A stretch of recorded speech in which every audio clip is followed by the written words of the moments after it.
Welcome to my channel. An important and controversial and sensational discussion going on in India about Anjana Krishna and Ajit Pawar controversy.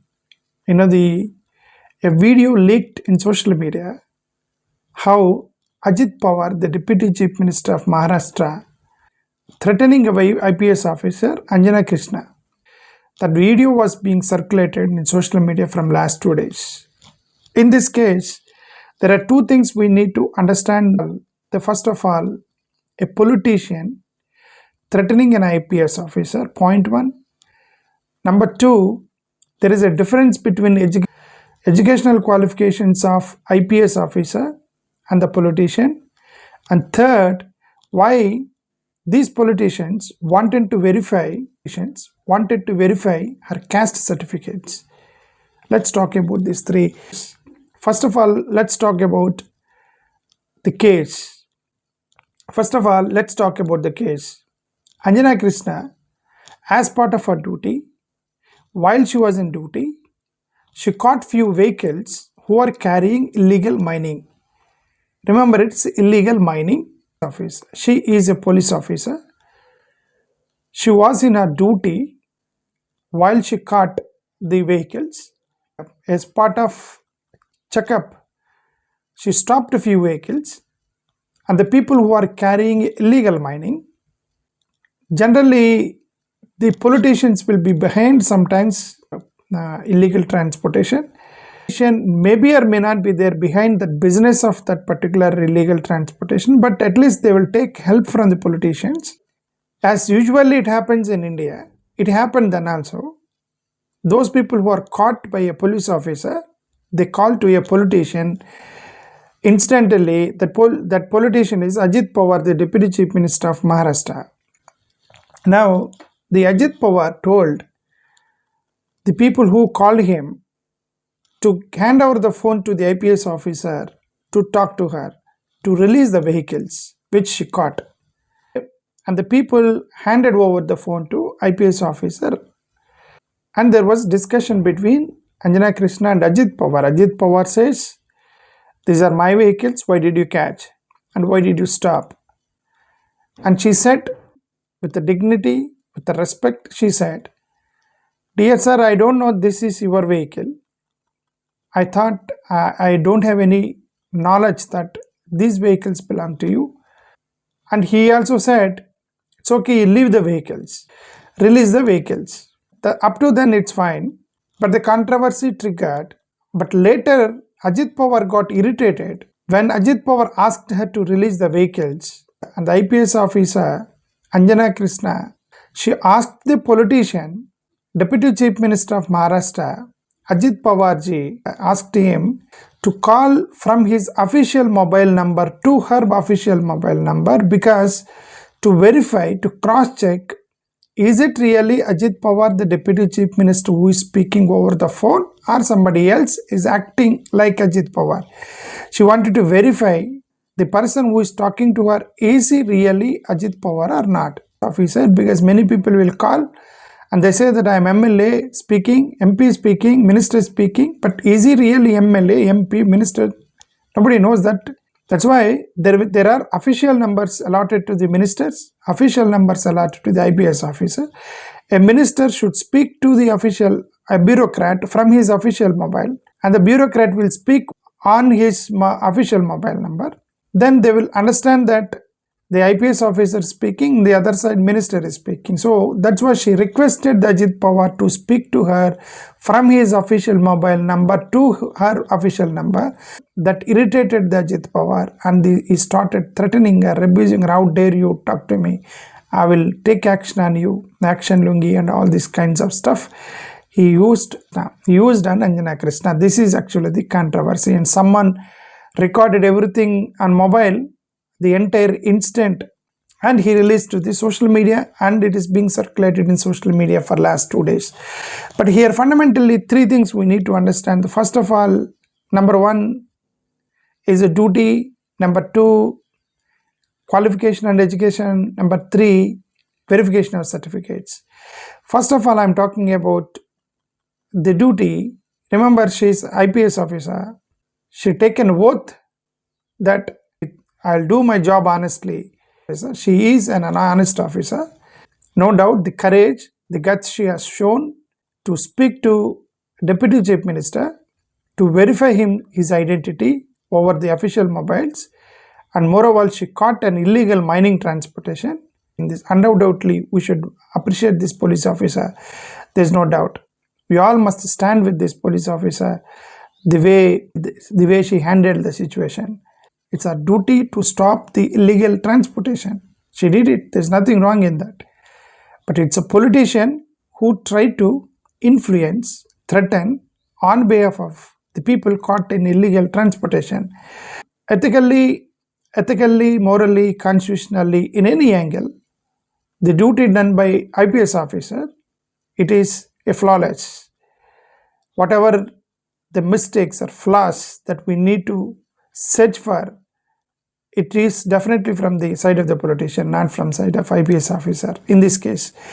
This is point one. Point two, we're talking about educational qualifications. The netizens were talking about the educational qualification of Ajit Pawarji and the IPS officer. And Ajit Pawarji's educational qualification, someone mined and being circulated in social media and saying that he just passed 10th and intermediate. Ajit Pawarji just passed 10th and intermediate. But IPS officer, she's IPS. You know that how someone becomes IPS, they have to clear civils. We know how difficult it is for an educated person to clear civils. The crores of students' life dream is to clear civils, but they fail to do that. Only few people, elite students, bright students will clear civils. She cleared civils all over India. She faced the tough competition. She cleared civils. She became IPS. That's her educational qualification. But here the politician is just passed, not even a graduate.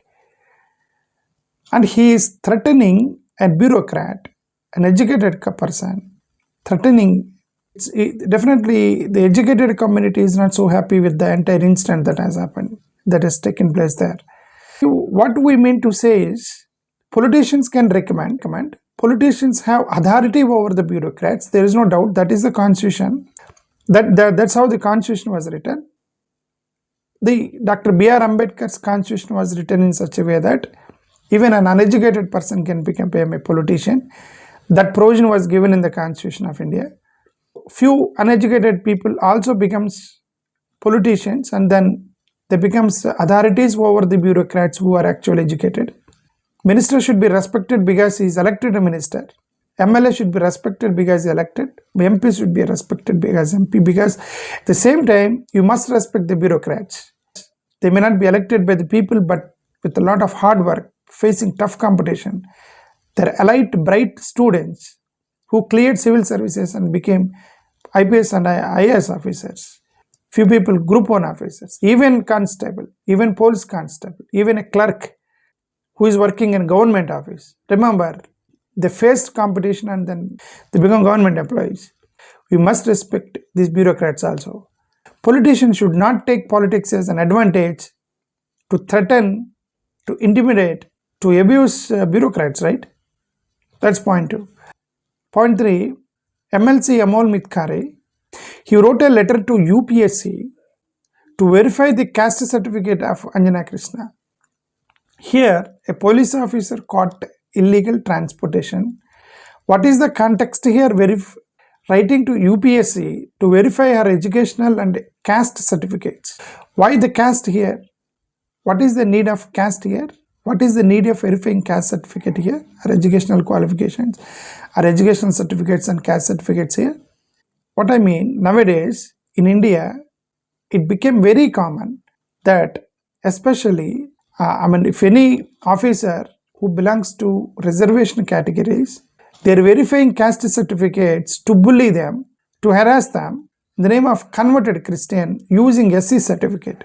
Nowadays, remember this Anjana Krishna, she belongs to Kerala. Generally Kerala, it's a public notion that Kerala, it's more Christians are there in Kerala. Since she is from Kerala. She's IPS officer who used reservation. MLC might have thought there may be a chance that she's a scheduled caste, belong to Christian community. Then he can bully her, saying that she used fake certificate. She is not SC. She used fake certificate and got job, and becomes a weapon for the politicians to harass and torture the scheduled caste who are using SC certificates, and they call them as crypto Christian, used fake certificate and became IPS officer, IAS officer, and you need to boost her posting. In reverse case will be filed on them. If any officer belongs to scheduled caste, if a little bit of is favorable to Christianity, they branded them as a Christian but used SC certificate. So harass the officer in the name of fake certificate. This trend is going on in India. Maybe that's why I think this Amol Mitkari wrote a letter to UPSC to verify her caste certificate. Otherwise, a IPS officer, illegal mining, truck. And what is the need of verifying a caste certificate? After all verification, she got the job, right? Without verification, do you think the government system give government jobs? They will do police inquiry, everything, all certificate verification, police inquiry. And after all verification, someone gets a job. Then why these politicians often digging and mining the caste certificates of the people when they becomes a problem to them, because to bully them, to harass them in the name of converted Christian using SC certificate. I guess that's the reason that yes, and verify our caste certificate. Netizens reacted very sharply when IPS officer caught illegal truck. Why do you want to verify our caste certificate? And a lot of backfire on the MLC.